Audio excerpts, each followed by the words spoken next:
Déclaration de Michel Barnier.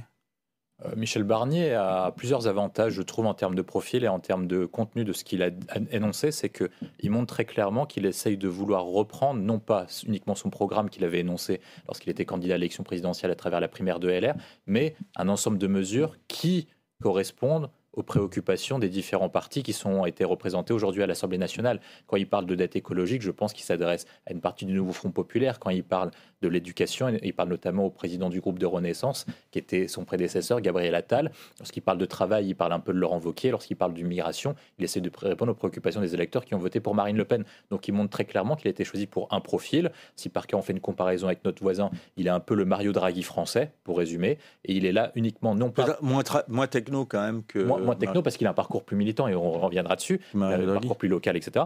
Mais il apparaît un peu dans ce même profil, donc quelqu'un qui vient plutôt d'en haut, qui apporte une compétence et qui apporte une culture de compromis qui correspond davantage aux institutions européennes que ce qu'on connaît en France, où on est dans une logique de rapport de force, où c'est un parti, lorsqu'il gagne, qui impose ses idées sur l'autre. Juste profil à la Mario Draghi, ça vous rassure, vous, aux millénaires ? Ça dépend des enjeux et des idées. Je pense que sur un point précis, il va y répondre, notamment avec les échéances, c'est la question du budget, la question de la dette financière. Parce qu'en fait, c'est la principale préoccupation du président de la République et ce qui a éliminé notamment d'autres candidats, apparemment, selon par exemple votre service politique, comme Cazeneuve ou par exemple Xavier Bertrand. Le sujet, c'est comment on fait pour faire passer un budget, pour éviter ce qu'on appelle un non-vote du budget et surtout de passer ce qu'on appelle la procédure déficit dite excessive. Dans l'hypothèse où le budget ne serait pas voté, où le gouvernement tomberait, on risquerait de faire envoler les taux d'intérêt et donc de faire exploser ce qu'on appelle la charge de la dette. Si par cas la charge de la dette explose, elle passe de 40 à 80 milliards, il faut trouver désormais 40 milliards d'euros. Il faut quand même rappeler que le coût de la réforme des retraites, donc qui nous a coûté quelques mois de pagaille, rapporte uniquement 12 milliards d'euros. Donc il faut faire 4 réformes des retraites pour sauver une éventuelle impasse budgétaire. Donc sur ce point-là, c'est pour ça que moi je mets la comparaison, Barnier correspond beaucoup à Draghi, parce que Draghi était venu dans un contexte financier difficile en Italie, lorsque l'Italie ne pouvait pas faire face à ses obligations et avait appelé à l'aide l'Union européenne pour remplir son budget.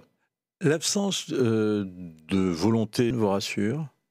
Je trouve que le RN, hormis sur le cas personnel de Xavier Bertrand, montre qu'il poursuit la stratégie de normalisation. C'est-à-dire qu'en fait, ils essayent de dire on pouvait s'attendre à ce qu'ils pouvaient faire avant, donc c'est-à-dire s'opposer systématiquement. En plus, le profil de Barnier, plutôt européen, plutôt libéral, est un peu aux antipodes de ce qu'incarne Marine Le Pen, et même Xavier Bertrand serait plus proche de Marine Le Pen. Mais elle a dit, pour une volonté de normalisation, on votera la censure en fonction du discours de politique générale. D'où le fait que, pour vous répondre sur Michel Barnier, Barnier répondant à une partie des préoccupations, notamment posées par Marine Le Pen, qui est celle d'écouter et de respecter les électeurs du Rassemblement national et de ses représentants, et éventuellement de répondre à certaines de ses préoccupations, pouvoir d'achat, inflation, maîtrise des flux migratoires, peut-être que le RN ne censurera pas jusqu'au prochain budget. Si vous étiez au cabinet du nouveau Premier ministre, que feriez-vous ? Ah là, c'est compliqué. Je pense qu'il y a deux visions à avoir. Soit il essaie de former un gouvernement d'union nationale, soit à travers un soutien sans participation des différents groupes, soit avec participation, donc en faisant rentrer des gens dans son gouvernement. Comme jusqu'où, l'union nationale ? Une partie des socialistes, une partie de LR, et implicitement les droites ciotistes ou RN compatibles, je pense.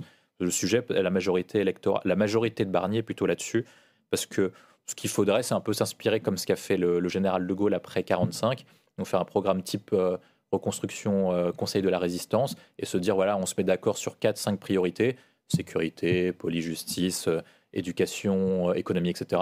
Et on se met d'accord non pas sur le fait qu'on est alliés électoraux, parce qu'ils ne le seront jamais, mais ils peuvent mettre d'accord sur un programme, notamment pour le retranscrire dans le cadre du budget 2025. Ça, c'est la première possibilité. Si par cas, cette possibilité est vraisemblablement morte au regard de la position des socialistes et de la position du Rassemblement national, je pense qu'il faut mettre en place une sorte de gouvernement technique, donc avec des personnes capables de charger d'exécuter les aspirations profondes des Français, donc celles que je viens de vous indiquer, celles qui correspondent au crash financier, avec quand même des indicateurs dans le rouge, parce qu'il faut quand même rappeler qu'Emmanuel Macron a fait exploser la dette, donc c'est-à-dire qu'en 7 ans, il a fait 1000 milliards de dettes, à la différence d'autres présidents qui ont fait 2000 milliards en 50 ans, c'est quand même assez important. Les problématiques d'éducation, comme rappelé par Gabriel Attal, et les problématiques notamment de maîtrise des flux migratoires, parce que la dernière loi Asile-Immigration avait été censurée par le Conseil constitutionnel. Alors c'est compliqué. C'est compliqué parce que dans la mesure où on fait une comparaison avec l'Italie, il faut quand même rappeler que la personne qui a gagné après, c'est celle qui n'a pas participé au gouvernement. Et à l'époque, la Lega de Matteo Salvini avait participé au gouvernement et s'était craché électoralement. Juste avant qu'il rentre au gouvernement, il était crédité de 30 à 35% d'intention de vote et il a fini à 7-8%. Donc, normalement, et Laurent Wauquiez et Bruno Retailleau n'auraient aucun intérêt à participer.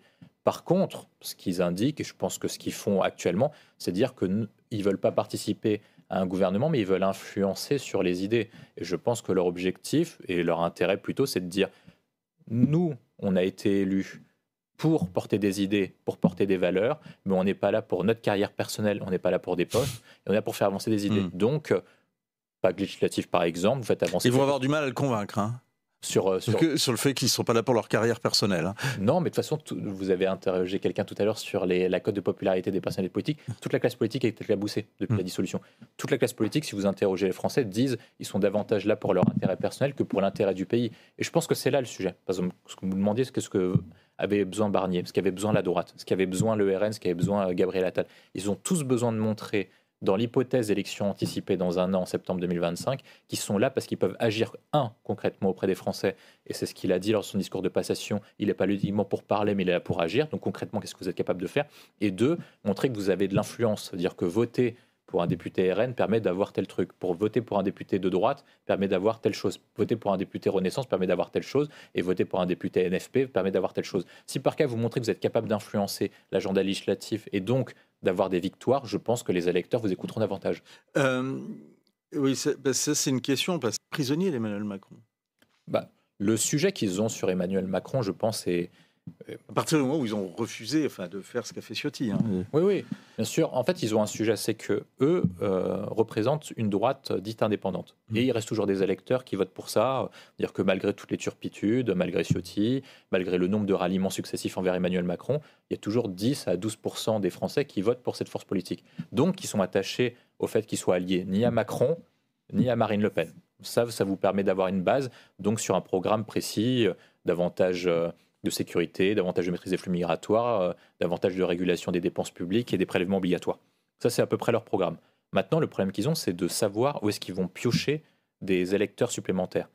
Et donc de savoir qui est le plus faible. À l'heure actuelle, au vu des indications, Emmanuel Macron est plus facilement prenable que Marine Le Pen. Donc ils ont plutôt intérêt à aller chercher les électeurs de ce côté-là, plutôt que de l'autre côté. Donc aller plutôt vers le centre. Plutôt, là. Mais la différence, c'est qu'une fois qu'ils vont se compromettre avec Emmanuel Macron, ils vont perdre les 12% qui les soutiennent. Donc l'objectif, c'est de savoir comment récupérer les électeurs de Macron, donc comment faire venir Macron vers eux, plutôt que d'aller vers Emmanuel Macron. Comment récupérer une partie de leur ancien électorat. Et je pense que donc du coup le sujet, pour vous répondre, c'est non pas se dissoudre dans le macronisme, donc entrer chez Macron pour appliquer les idées de Macron, c'est plutôt obliger Macron à appliquer les idées de Wauquiez et de Retailleau. Quels sont les dossiers sur lesquels... Je pense que si je dois en mettre 2, allez, on va en mettre 3, dette financière, faire en sorte que le pays ne se retrouve pas comme l'Italie et comme la Grèce, parce que ce serait une paupérisation qui serait très forte et un déclassement des classes moyennes et des classes populaires. Deuxième sujet, montrer qu'ils sont capables d'agir enfin sur l'action publique de l'État. On parle depuis des années qu'il faut baisser les impôts et baisser les prélèvements obligatoires, mais si les autres pays ont réussi à le faire, la France dépasse tous les records du monde en termes de dépenses publiques par habitant et dépenses publiques par rapport au PIB et prélèvements obligatoires par rapport au PIB et même les dépenses sociales. Troisième sujet, je pense que ça va être le sujet clé, c'est comment faire récupérer éventuellement une partie des électeurs qui sont partis au Rassemblement national, donc montrer concrètement qu'ils sont capables d'agir sur la maîtrise des flux migratoires et sur la protection des frontières. 1, empêcher les arrivées, et surtout, 2, ça va être un indicateur qui va être important pour Barnier s'il arrive à se maintenir dans la durée, le respect et l'obligation d'exécuter les obligations de quitter le territoire. Parce que ce qui est montré notamment, et le vote en faveur de Mélenchon et en faveur de Le Pen le montre, c'est que les partis de gouvernement n'ont pas réussi à combattre ce qu'on appelle l'impuissance publique. C'est-à-dire que pendant des années, il y a eu des alternances successives qui a conduit jusqu'à Emmanuel Macron, et ils ont montré qu'ils n'ont pas été capables de répondre à ces sujets-là. Emmanuel, qui est LR Ciotti ? Je pense que ça va être compliqué d'un point de vue tactique, parce que les antagonistes sont très forts, et puis la relation de confiance est brisée. Et on a vu précédemment cette semaine que lorsque la relation de confiance est brisée, ça peut empêcher la nomination de quelqu'un à Matignon, comme le cas de Gaza et Bertrand. L'autre problème aussi, c'est que je pense qu'ils n'ont pas les mêmes intérêts électoraux maintenant. Parce que Ciotti, même si par cas il s'en défend, je pense qu'il est dans un objectif de fortification d'un fief local. Donc il va parler un peu comme, il va devenir un peu, je pense, qu'était le PRG de Jean-Michel Baillet, c'est-à-dire un truc qui est très régional et qui est centré sur la région Occitanie. Et lui, de la même manière, la plupart de ses forces et de ses troupes sont centrées sur le Grand Sud en vue d'une conquête territoriale, donc je pense la mairie de Nice ou la conquête du Conseil régional.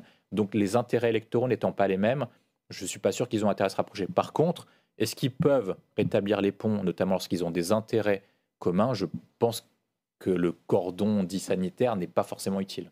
On va continuer à suivre ça. Merci beaucoup.